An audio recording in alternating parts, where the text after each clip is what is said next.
যারা ক্ষমতায় যাওয়ার জন্য পাঞ্জাবি গায়ে দাঁড়ায় আছে তাদের তো একটু হলেও ঘাম ছোটা শুরু হয়েছে।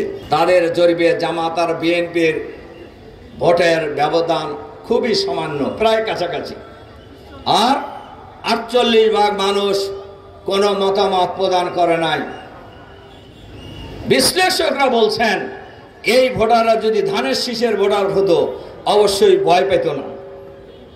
তারা ভয় পাওয়ার মূল কারণে যে গলা কি বলে জিব্বা কেটে নেওয়ার আহ্বান জানাইতেছে, এরপরে ভোট কেন্দ্র থেকে নিরাপদে ফিরতে পারবে না বলে ঘোষণা করা হচ্ছে। সাধারণ জনগণ একটু ভীত সন্ত্রস্ত। ওদের স্বপ্ন পূরণে পাশে থাকতে পেরে আমরা গর্বিত।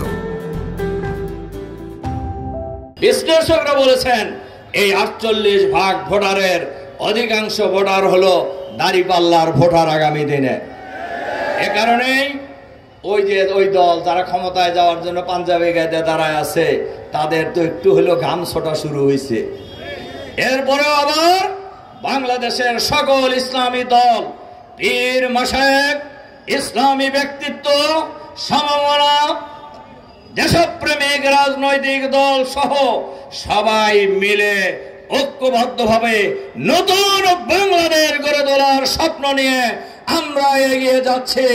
এ কারণেই বাংলাদেশের সকল শ্রেণী পেশার মানুষ এই নতুন বাংলাদেশ গড়ার জন্যই জামাত ইসলামের নেতৃত্বে যে ঐক্যবদ্ধ হচ্ছে মানুষ, এই ঐক্যকে স্বাগত জানাচ্ছে এবং আগামী নির্বাচনে দাঁড়িপাল্লা প্রতীককে বিজয়ী করে বাংলাদেশের মাটিতে আমরা একটি চাঁদাবাজ মুক্ত, দুর্নীতি মুক্ত, দখল মুক্ত, আধুনিক, মানবিক, ইসলামিক কল্যাণ রাষ্ট্র কায়েম করব ইনশাআল্লাহ।